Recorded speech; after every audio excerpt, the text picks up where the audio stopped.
Kumusta mga bata? Welcome sa ating Kwensaya kasama si Teacher Eileen. Ngunit bago yan, tayo muna ay umawit ang kaibigang libro. Ako'y kaibigan, kaibigang libro, laging handang magkwento sa inyo. Ingatan nyo ako, alagaan nyo ako. Ako'y kaibigan, kaibigang libro. Huwag tatapakan, huwag upuan, huwag pupunitin ng mga pahina. Ako'y kaibigan, kaibigang libro, laging handang magkwento sa inyo. Ingatan nyo ako, alagaan nyo ako. Ako'y kaibigan, kaibigang libro. Ang pamagat ng ating kwento ay The Town of Makinang, ang bayan ng Makinang. Ito ay kwento ng Basa Pilipinas at guhit ni Rhea Diwata Mendoza ng USAID. Basa Pilipinas, Department of Education. Mga bata, ano ang napansin ninyo sa larawan? Mahusay, magulo, madumi, makalat ang paligid. Ano kaya ang mangyayari kapag hindi tayo maglilinis sa ating paligid? Ano ang ginawa ni Jinky upang maging makinang ulit ang kanilang bayan? Alamin natin sa ating kwento ngayon. The Town of Makinang, ang bayan ng Makinang. Naglalakad si Jinky patungo sa ilog. Puno ito ng basura. Hindi makainom ang mga tao. Kung ganito karumi ang ilog, talaga namang hindi ito pwedeng inuman ng mga tao. Naglalakad si Jinky papuntang palengke.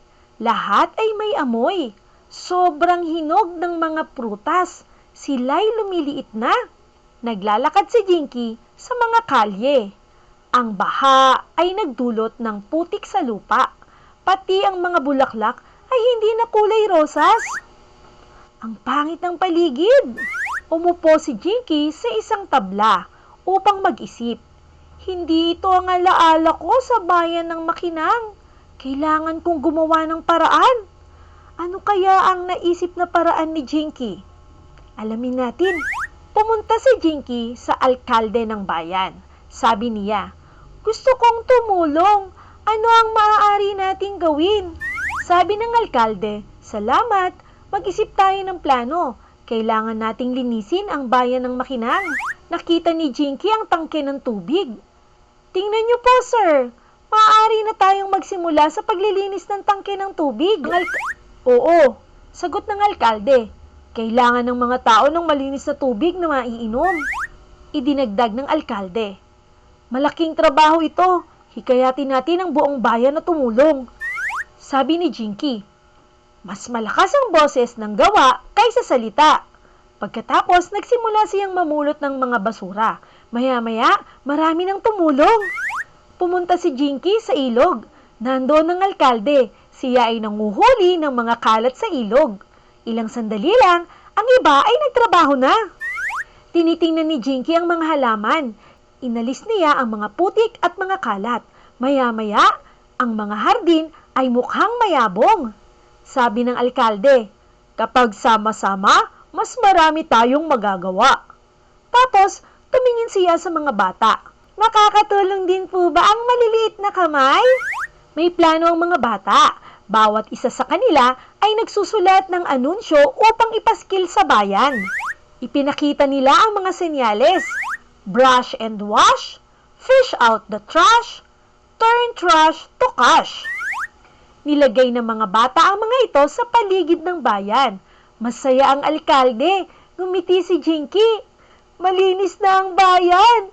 Yay! Malinis na ang bayan ng Makinang. At ang mga tao ay nagsipaghugas at nagsipaglinis. Sinalok nila ang basura, pinapakinis at pinapakinang nila. Ang bayan ng Makinang ay parang bagong lugar. Mas maganda na ito ngayon kaysa sa naaalala ni Jinky. At dyan nagtatapos ang ating kwento. Sukatin nga natin kung talagang naunawaan ninyo ang ating kwento. Sa simula ng kwento, ano ang mga napansin ni Jinky?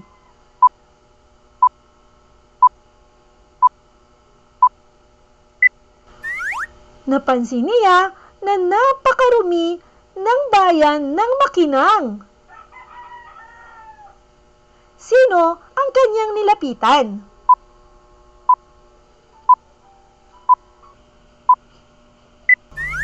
Nilapitan niya ang alkalde ng bayan ng Makinang. Ano ang kanilang ginawa sa kanilang paligid?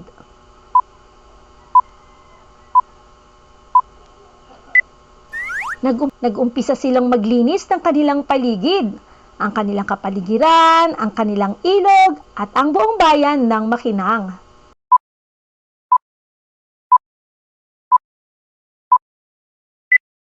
Ano ang ginawa ng mga bata upang makatulong?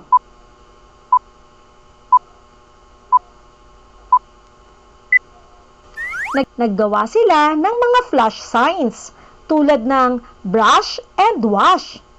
Brasin daw ang buong kapaligiran at linisin. Fish out the trash. Alisin daw ang mga kalat lalo na sa mga ilog. At isa pa, turn trash to cash. Alam niyo ba mga bata na ang mga basura ay maaari pang maging pera? Tama ang inyong narinig, kagaya ng mga bote, mga papel, at iba pang bagay na maaaring iresiklo. Pwede natin itong ibenta sa junk shop o kaya naman ay gumawa ng panibagong bagay upang mapakinabangan ito muli. Pag-usapan natin kung ano ang nangyayari kapag hindi pinapanatiling malinis ang paligid. Tingnan niyo mga bata, napakarumi ng karagatan, ng ilog, ng mga bodies of water. Kung ang mga basurang ito ay pupunta dito sa tubig, ano kaya mangyayari sa mga isda? Mahusay, ang lahat ng ito ay mamamatay, ang mga isda at iba pang mga yamang tubig. Kung marumi ang kapaligiran, maaari din tayong magkasakit, lalong-lalo na ang mga batang tulad ninyo. Tulad ng inyong nakikita, imbis na sila ay masayang naglalaro, maaari silang magkasakit. Paano kaya makakaiwas sa mga sakit na dala ng mga peste o insekto tulad ng dengue, diarrhea at iba pa? Alam niyo ba mga bata, kapag marumi ang paligid, maraming peste o insekto tulad ng mga lamok, langaw na maaaring magdulot sa atin ng sakit. Paano kaya natin ito maiiwasan?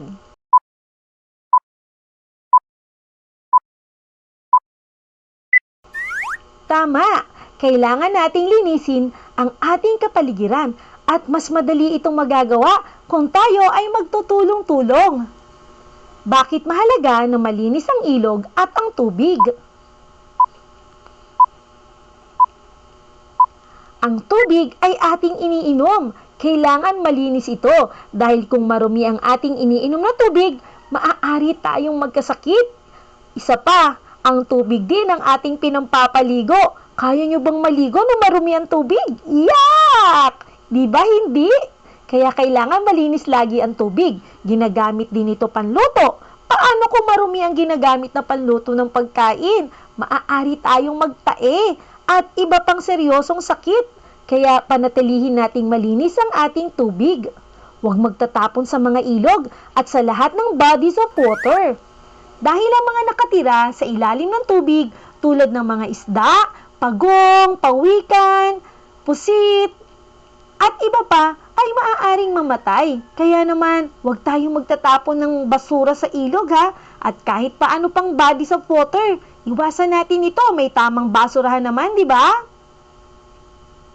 Paano tayo naglilinis ng paligid? Ano ang ginagamit natin sa paglilinis? Sa paglilinis ng mga dumi sa tubig, maaari tayong gumamit ng net. Ayan, sasalukin o huhulihin ang mga plastik na nasa ilalim ng tubig. Yung iba sinisisid pa ito dahil ang mga kalat na ito ay nakakarating sa pinakailalim ng tubig. Minsan, nakakain ito ng mga isda, ng mga pawikan, dahilan para sila ay mamatay. Sa ating kapaligiran, maaari din tayong gumamit ng walis at dustpan.